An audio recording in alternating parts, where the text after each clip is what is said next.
तो नई गाइडलाइन के तहत अब जो बाहर फंसे प्रवासी मजदूर हैं या फिर छात्र हैं जो झारखंडी हैं, अब उन्हें लाने की तैयारी की जा रही है। ऐसे में झारखंड सरकार प्रवासी झारखंडियों को घर लाने की जो तैयारी हो रही है, तो उनमें भी एक उम्मीद जाग गई है कि अब वो बहुत जल्द झारखंड वापस आएंगे।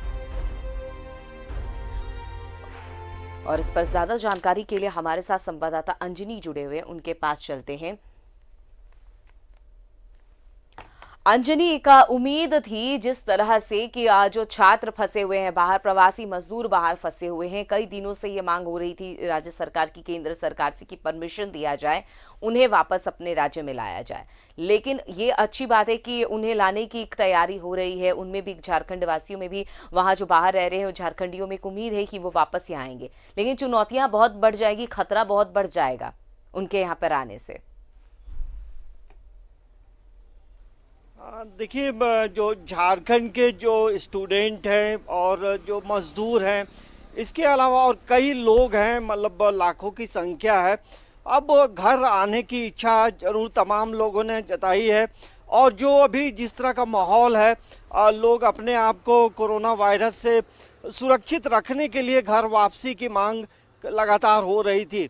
और मुख्यमंत्री हेमंत सोरेन भी जो है लगातार ये प्रयासरत थे कि जो आना चाहते उन्हें लाने के लिए केंद्र से लगातार बातचीत भी वो कर रहे थे। क्योंकि ऐसे ही कोई बस निकाले और चला जाए और लेके आ जाए, तमाम चीज़ों की प्रक्रिया है। और हेमंत सरकार ने लगातार केंद्र से निवेदन करते रहे कि हमें अनुमति दी जाए, क्योंकि यदि दूसरे राज्यों से स्टूडेंट हो या अन्य लोगों को लेकर आते हैं तो कई राज्यों से होकर गुजरना होगा। और उससे जो जो दूसरे राज्य हैं, जो राज्य रास्ते में पड़ेंगे, तो तमाम लोगों का सहयोग चाहिए। तो शुरुआत में आपको भी याद होगा अमिता, कई राज्यों ने इनकार कर दिया था, जिसकी वजह से हेमंत सोरेन बेहद परेशान थे। और अंत में लगातार जो प्रधानमंत्री और अन्य लोगों से बातचीत करते हुए वो जरूर एक निष्कर्ष निकालना चाहते थे कि कैसे हम अपने बच्चों को, अपने झारखंडियों को झारखंड वापस लाएं। तो कल जिस तरह से केंद्र सरकार ने अनुमति दी है, एक सार्थक पहल जरूर हुई है। राज्य सरकार, केंद्र सरकार जो है बधाई के पात्र है, क्योंकि स्टूडेंट तो परेशान थे ही, लेकिन जो स्टूडेंट के जो अभिभावक हैं वो भी बेहद परेशान थे कि कैसे उनके बच्चे वापस आएंगे। अब रही कि जिस तरह से परमिशन मिला है, तो परमिशन के कई शर्तें हैं, और वो जो उन शर्तों पे आप गौर करेंगे तो बहुत ही वाजिब है। जिन्हें भी आना होगा, पहले जो है वो स्क्रीनिंग करानी होगी कि आप को कहीं कोरोना तो नहीं है, और तमाम लोगों के पास अपने सर्टिफिकेट भी होंगे जब टेस्ट कराए जाएंगे। तो ये अच्छी पहल है। दूसरी एक बात है कि ये आरोग्य सेतु ऐप डाउनलोड करने के लिए भी विद्यार्थी, तमाम लोगों को कहा गया है जो लोग आएंगे। अब देखिए, लाखों की संख्या है, सरकार के लिए बड़ी चुनौती है कि कैसे लाया जाए। बसों से लाने के लिए यहाँ राज्य सरकार के पास उतनी बसें नहीं होंगी, तो अन्य जगहों से बसों के लिए की ज़रूरत पड़ेगी, वो लाना होगा। क्योंकि सिर्फ दिल्ली और राजस्थान की बात नहीं है, भारत के कई राज्यों में लोग, विद्यार्थी पढ़ते हैं। दक्षिण भारत में पढ़ते हैं, केरल में पढ़ते हैं, इधर अब पड़ोसी राज्य देखेंगे, उड़ीसा है, बंगाल है, तो कई राज्यों में विद्यार्थी पढ़ते हैं। तो तमाम राज्यों के लिए एक नोडल अधिकारी की नियुक्ति की गई है, और वही तमाम चीज़ों की मॉनिटरिंग करेंगे। लेकिन जो नोडल अधिकारी नियुक्त किए गए हैं, उसमें मुख्य बनाए गए हैं अमरेंद्र प्रताप सिंह, जो तमाम नोडल पदाधिकारियों की मॉनिटरिंग हेड होंगे। और जिन्हें आना होगा, इसमें कई नंबर जारी किए गए हैं, तो उन नंबरों में लोगों को संपर्क करना होगा, तभी चीज़ें आगे बढ़ेंगी। लेकिन अब एक बड़ी चुनौती ये है कि दूसरे राज्य से जो भी लोग आएंगे, कैसे यहाँ रखा जाएगा, स्क्रीनिंग कैसे होगी। तो तमाम चीज़ को लेकर एक पहले से पूरी एक रणनीति तैयार करनी होगी राज्य सरकार को।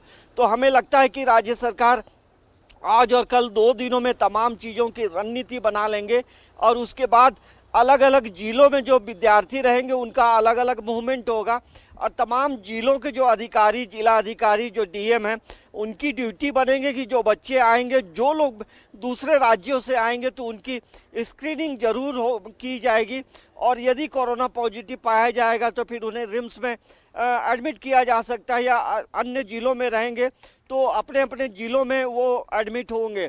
तो एक बड़ी चुनौती है, लेकिन एक बड़ा संघर्ष भी है, क्योंकि लगातार जो है सरकार परेशान रही है कि कैसे बच्चों को लाएं, अपने झारखंडियों को यहाँ वापस लाएं। तो अब लगता है रास्ता जो है सुलभ हो गया है। एक सफल रणनीति के तहत जो है घर वापसी जरूर होगी, और उन्हें जो घर वापस आएंगे बेहद परेशान हैं, तो उन्हें जरूर हेमंत सरकार और केंद्र सरकार ने राहत दी है। बिल्कुल। अब हमारे साथ संवाददाता जमशेदपुर से प्रभात भी जुड़े हुए हैं, उनके पास चलते हैं। प्रभात, जिस तरह से अब एक नए गाइडलाइन के तहत बाहर फंसे हुए जो प्रवासी मजदूर हैं, जो छात्र हैं, उन्हें लाने की तैयारी तो हो रही है, लेकिन खतरा भी बहुत ज्यादा बढ़ जाएगा कोरोना काल में। लेकिन क्या लगता है, लॉकडाउन 3 ये भी हमें देखना पड़ेगा? क्योंकि अभी तो लॉकडाउन 2 चल रहा है, लेकिन जो स्थितियां देखने को मिल रही है, हालात बद से बदतर हो रहे हैं। हो सकता है कि लॉकडाउन 3 भी लागू हो जाए और लॉकडाउन 3 का हमें पालन करना पड़े। बिल्कुल अमिता, देखिए जिस तरीके से कहीं ना कहीं केंद्र सरकार जो एक संकेत तो ज़रूर दे दी है कि लॉकडाउन 3 भी हम लोगों को देखना होगा। जिस तरीके से जो जो छात्र है या मजदूर है या पर्यटक है या तीर्थ स्थल पे गए जो व्यक्ति है, उसको लाने की प्रक्रिया शुरू की गई है। निश्चित है कहीं ना कहीं जो गार्जियंस है, जो माता पिता, उसमें थोड़ी राहत तो ज़रूर आएगी। जो उनके छात्र, उनके बेटे या बेटियाँ जो बाहर पढ़ रही थी, उनको लाने की कवायद तो शुरू होगी। लेकिन सबसे बड़ा सवाल उठता है कि जब वहाँ से वो आएंगे यहाँ पे, निश्चित है कई ऐसे राज्यों में, भारत के कई ऐसे राज्यों में अलग अलग जगहों पर अलग अलग छात्र या मजदूर पढ़ रहे हैं। तो सबसे बड़ा सवाल उठता है कि जो नोडल पदाधिकारी को जिम्मेदारी दी गई है कि वो उनसे वहाँ जाकर रजिस्ट्रेशन कराए, वहाँ मिले और वहाँ प्रॉपर टेस्टिंग होगी। टेस्ट होकर वापस अपने अपने राज्य में आएंगे, चाहे झारखंड की बात करें या अन्य राज्यों में। निश्चित है, देखिए बगल के राज्य है उड़ीसा, चाहे बंगाल में भी काफ़ी छात्र पढ़ते हैं। तो जब वहाँ से बाहर से जब छात्र आएंगे तो कहीं ना कहीं झारखंड के लिए भी एक बड़ा चुनौती हो, क्योंकि वहाँ से तो वो आ जाएंगे, लेकिन जिस तरीके से ये कोविड-19 का जो ये वायरस है, अब तो अलग अलग तरीके से सामने आ रहा है। देखिए बहुत सारे ऐसे केसेस आए हैं जहां वो नेगेटिव आए हैं पहले, बाद में वो पॉजिटिव हो रहा है। तो ये बड़ा सवाल उठता है कि जब छात्र या मजदूर बड़े पैमाने पर जब झारखंड आएंगे तो उनको चेक करने के बाद 14 दिन का क्वारंटाइन रखा जाएगा, क्वारंटाइन सेंटर भेजा जाएगा। तो कहीं ना कहीं कहे कि सरकार के लिए एक तो बड़ा चुनौती है, जो राज्य से आएंगे वहाँ के लिए भी चुनौती। इतने बड़े पैमाने पर छात्र हो या मजदूर हो या पर्यटक हो या तीर्थ स्थल गए लोग जो फंसे हैं, तो उनको लाना भी आसान नहीं है। हालांकि जो लाने की व्यवस्था राज्य सरकार की जिम्मेवारी दी गई है कि बस के माध्यम से आपको लेकर आना है। बस को पहले जब वहाँ से चलेगी तो पूरा सैनिटाइज करना है। यहाँ उतरेंगे जब छात्र या मजदूर तो उनकी प्रॉपर जांच करनी होगी, प्रॉपर जांच करके तब उनको भेजा जाएगा। देखिए झारखंड में बहुत सारे केसेस ऐसे देखे गए अमिता कि जो हिंद पीढ़ी के छोड़कर अगर हम और जिले की बात करें तो अलग अलग जगहों से आए केसेस में वो भी पहले नेगेटिव आता है, फिर पॉजिटिव आता है, फिर नेगेटिव आता है। तो आजकल इसका जो संक्रमण है वो पता भी नहीं चला, सिम्टम भी नहीं पता चल पा रहा है। काफ़ी दिनों के बाद सिम्टम पता। बहुत सारे ऐसे मरीज जो संदिग्ध मरीज जिनका इलाज चल रहा है उनमें कोई सिम्टम नहीं है, लेकिन फिर भी आइसोलेशन वार्ड में रखकर, चाहे कोविड-19 का जो ये बनाया गया है हॉस्पिटल बनाया गया, वहाँ इलाज हो रहा है। तो कहीं ना कहीं दोनों राज्य के लिए तो चिंता की बात है कि जब छात्र आएंगे तो सबसे बड़ी चुनौती होगी तो कैसे उन छात्रों का प्रॉपर टेस्ट किया जाए और टेस्ट करने के बाद उन्हें रखा जाए। देखिए अगर हम अपने क्षेत्र की बात करें, कोल्हान या जमशेदपुर की बात करें, तो अब तक जो बीएलओ के द्वारा जो जांचें की जा रही थी, करीब करीब 3 लाख से ज़्यादा सर्वे हो चुके हैं जो बाहर से लॉकडाउन के दौरान जो लोग पहुंचे थे। तो उसमें से अगर हम कहें तो 412 के आसपास जो विदेश से लौटे हैं लोगों को हालांकि होम क्वारंटाइन में रखा गया, लेकिन जिस तरीके से जाँचें हो रही है तो कहीं ना कहीं आने वाले दिनों में प्रशासन के लिए बड़ी चुनौती होगी। और ये संकेत तो ज़रूर दे रहा है कि जो लॉकडाउन 3 है कहीं ना कहीं हमें देखना होगा, क्योंकि अगर लॉकडाउन 3 देखने की स्थिति नहीं होती तो मात्र 3 दिन बचा है लॉकडाउन खत्म होने में। वो तो ये लॉकडाउन खत्म होता तो निश्चित है जो छात्र है या मजदूर है, चाहे पर्यटक है, चाहे जो तीर्थ स्थल गए, वो वापस आते। लेकिन कहीं ना कहीं केंद्र सरकार ये जरूर संकेत दे रहा है कि आने वाले दिनों में हम लॉकडाउन 3 भी देखेंगे। कहीं लॉकडाउन 3 के लिए भी हम तैयार हैं। हालांकि छात्र और मजदूर तो अपने घर को जरूर आएंगे, कहीं ना कहीं उनकी खुशी है, उनके परिवार में खुशी है, उनके परिवार में खुशी है कि अब हम लाने का रास्ता साफ हो गया। लेकिन सरकार के लिए एक बड़ी चुनौती होगी, जब वह छात्र वापस आएंगे तो निश्चित है उनकी प्रॉपर टेस्ट करने के बाद ही उनको अपने घर जाने दिया जाएगा। जी अमिता।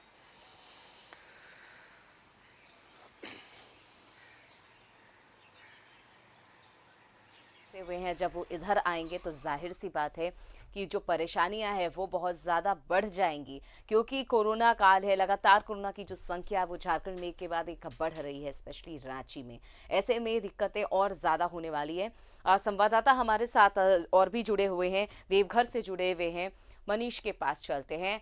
मनीष, लगातार अब ये गाइडलाइन जारी कर दिया गया है कि अब बाहर जो फंसे झारखंडी हैं, चाहे वो प्रवासी मजदूर हो, चाहे छात्र हो या बच्चे हो, उन्हें वापस लाने की तैयारी की जा रही है। लेकिन इससे एक बड़ा खतरा फिर से झारखंड को हो सकता है। अब तक लगातार आंकड़ों को कंट्रोल करने की कोशिश की जा रही है, लेकिन अगर इन्हें बाहर से लाया जाता है तो ये खतरा और बढ़ सकता है। फिलहाल अगर यहाँ पे इन्हें रोक दिया जाए और कुछ टाइम जब स्थिति थोड़ा सामान्य हो जाए तब भी लाया जा सकता था। इतनी हड़बड़ी दिखाने की कोई जरूरत नहीं थी।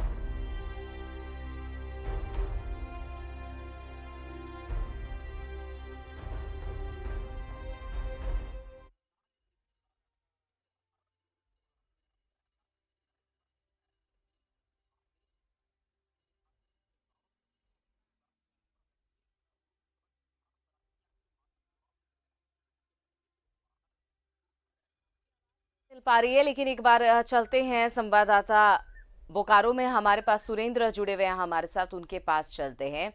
सुरेंद्र, जिस तरह से लगातार ये बात कही जा रही है कि कोरोना वायरस से निपटने के लिए देश में लॉकडाउन है, अगर इस तरह से बाकी राज्यों में भी बाकी राज्यों के भी कई ऐसे मजदूर हैं, छात्र हैं, बच्चे हैं, बाहर फंसे हुए हैं, लेकिन वहां पर यह कहा जा रहा है कि केंद्र सरकार के गाइडलाइन से दिशा निर्देश इसलिए नहीं ला सकते, लेकिन इतनी ज्यादा हड़बड़ी झारखंड को क्यों है? क्योंकि जबकि पता है कि अगर बाहर से इन्हें लाया जा सकता है तो उन्हें फिर क्वारंटाइन किया जाएगा, हो सकता है कि उनमें भी संक्रमण हो। इतनी तमाम चुनौतियों के बीच इतनी बड़ी हड़बड़ी किस बात की है झारखंड सरकार को वहां से प्रवासी मजदूरों को, बच्चों को, छात्रों को लाने की? जी अमिता, मैं बता दूं, जिस तरह से झारखंड सरकार पर दबाव बनाया बन रहा है, जिस तरह से बाहर में जो मजदूर रहते हैं, इंटरनेट के माध्यम से, मेल के माध्यम से, फोन के माध्यम से, या जो छात्र हैं वीडियो भेजते हैं और वहां से लाने की बात करते हैं, निश्चित तौर पर जिस तरह से कोविड-19 की महामारी है और लोग यहाँ जिस तरह से झारखंड में फैल रहा है और झारखंड सरकार को लाने की जल्दी क्यों है, ये बात समझ में नहीं आती। लेकिन जो प्रेशर है, जिस तरह से झारखंड सरकार बार बार देश के प्रधानमंत्री को पत्र के माध्यम से, टेलीफोनिक माध्यम से उनको लाने के लिए जोरदार प्रयास किया जा रहा था, जिसको लेकर आज बीती रात जो एमएचए का निर्देश आया है, गाइडलाइन आया है कि जो भी छात्र हो, मजदूर हो या तीर्थ स्थल करने गए हैं, जो पर्यटन में है, उन सभी को यहाँ लाने के लिए बस भेजकर राज्य जो पथ मार्ग से लाया जा सकता है। लेकिन किया गया है सभी जगहों पर माध्यम से रजिस्ट्रेशन होगा। कई नंबर जारी किए गए हैं, जो फोन कर जो व्यक्ति झारखंड आना चाहता है और अन्य जगह आना चाहता है, जो बाहर फंसे हुए इस लॉकडाउन में। लेकिन सबसे बड़ी बात अमिता यह है कि 3 मई को जो लॉकडाउन पार्ट 2 खत्म होने की बात हो रही थी, अब खत्म होगी नहीं होगी, उससे पहले यह इसलिए भी जारी किया जा सकता है, हम कह भी सकते हैं कि अगर 3 तारीख को यह लॉकडाउन टूटता तो लगातार इतनी भीड़ होती कि कंट्रोल करना मुश्किल हो जाता। इसको लेकर भी जो एमएचए ने गाइडलाइन जारी किया, ऐसा कहा जा सकता है कि जो झारखंड सरकार है और अन्य सरकारें हैं, उनके पास 4 दिनों का समय है कि अपने मजदूरों को या छात्रों को और जो पर्यटन के लिए गए उनको लाया सका। लेकिन एक बड़ी चुनौती यह भी है झारखंड सरकार के साथ, क्योंकि झारखंड सरकार के पास उतनी बसें नहीं है, क्योंकि जितने मजदूर हैं, छात्र हैं, उनको लाना मुश्किल होगा। तो आज जिस तरह से प्रधानमंत्री से भी कहा है कि हमारे पास इतनी बसें नहीं है, हम लाएंगे कैसे, तो केंद्र से मदद भी मांगी है। और अगर हम छात्रों की बात करें तो छात्र अन्य राज्य में है, पढ़ाई के लिए बाहर गए हुए हैं, वहां पर फंसे हुए, तो सभी को काफी दिक्कतों का भी सामना करना पड़ रहा था अमिता।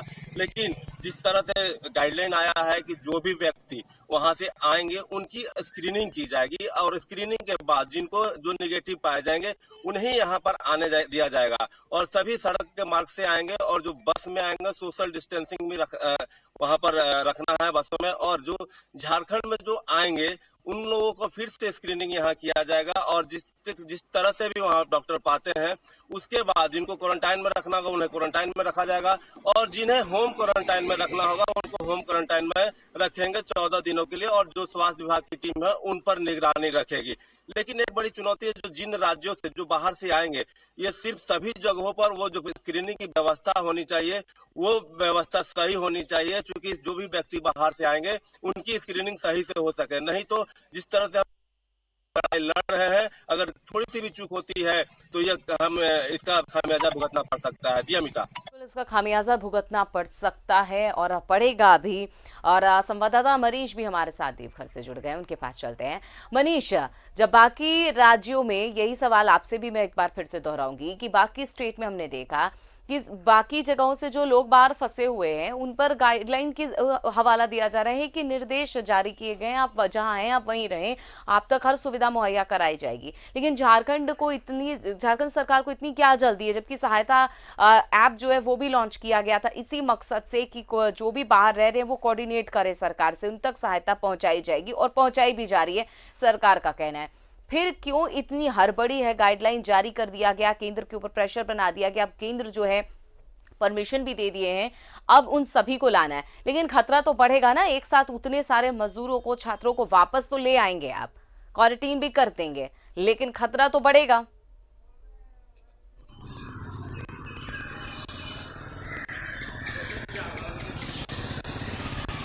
देखिए अमित, दो बातें बहुत स्पष्ट है। भारत जो बड़ा देश है और संघीय ढांचा यहाँ पर है। और अगर हम बात करें कि अगर दूसरे राज्यों की स्थिति को देखना होगा कि गुजरात सबसे पहले हरिद्वार से अपने कुछ छात्रों को लाया था, कुछ लोगों को गुजरात ने लाया था 1800 लोगों को। बाद में यूपी सरकार ने बजाबते इसकी व्यवस्था की और अपने बस भेज करके दिल्ली से लोगों को लाया।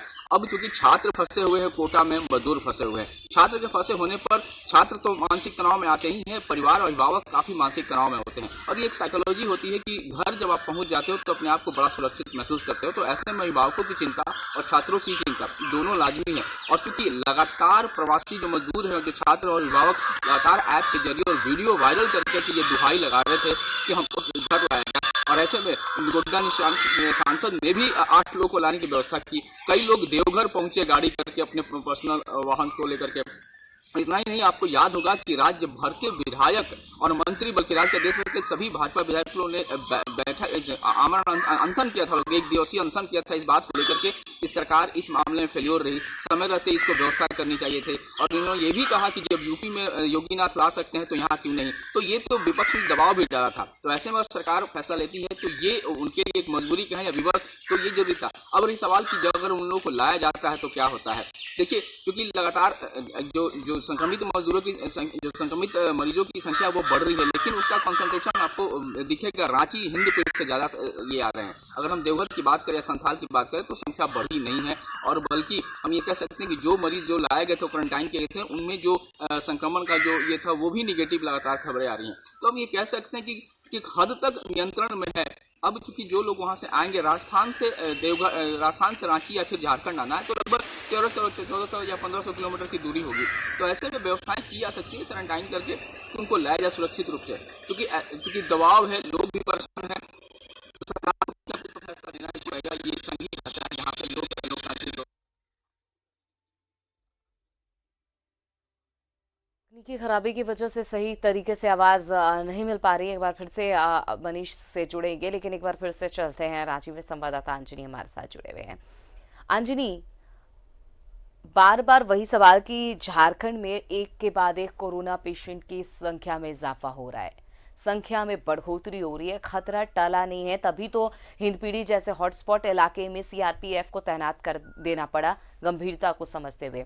अब इतने संख्या में प्रवासी मजदूरों छात्रों को यहाँ लाया जाएगा, जाहिर सी बात है उनकी बेहतरी के लिए सोची जा रही है, उनके अच्छे के लिए सोची जा रही है, लेकिन ये झारखंड के लिए अच्छा नहीं होगा। थोड़ा संयम नहीं लगता कि रखने की जरूरत थी? देखिए अमिता, आपने बड़ा अच्छा सवाल पूछा है। तमाम राज्य जो है इस मामले को लेकर चुपचाप थे, यही कहा जा रहा था आप जहां हैं वहीं रहें। लेकिन इसकी जो शुरुआत उत्तर प्रदेश ने की, जो अब कोटा से अपने विद्यार्थियों को जो है बसें भेजकर मंगवा ली, उसके बाद तमाम राज्यों में रहने वाले जो अभिभावक हैं ये सवाल सरकार से पूछने लगे कि अब हमारे बच्चे कब आएंगे। तो ये शुरुआत तो उत्तर प्रदेश से हुई और उस चीज़ों को देखकर अन्य राज्य के जो अभिभावक हैं वो गंभीर हो गए। और उसके बाद जो है तमाम मुख्यमंत्री, झारखंड की बात करें या बिहार की बात करें, तमाम जगहों के अभिभावक मुख्यमंत्रियों से सवाल पूछने लगे। तो इसी परिप्रेक्ष्य में जो है हेमंत सोरेन ने ये कदम उठाया, केंद्र सरकार से परमिशन की लगातार उन्होंने मांग की।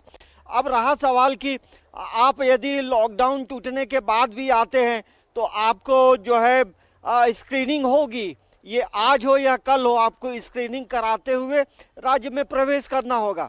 लेकिन जो विद्यार्थी बाहर है, अभी पढ़ाई लिखाई पूरी तरह से बंद है, मजदूर जो हैं, अब सरकार ने, राज्य सरकार, झारखंड की सरकार ने मजदूरों को पैसे भेजे हैं, लेकिन बाहर हैं, सड़कों पे हैं, बहुत मुश्किल जीवन है, फैक्ट्री बंद है, जहां काम करते थे वहां से बाहर कर दिया, तो कहीं कहीं जहां ये सरकार के द्वारा जहां रखे गए हैं वहां पे हैं।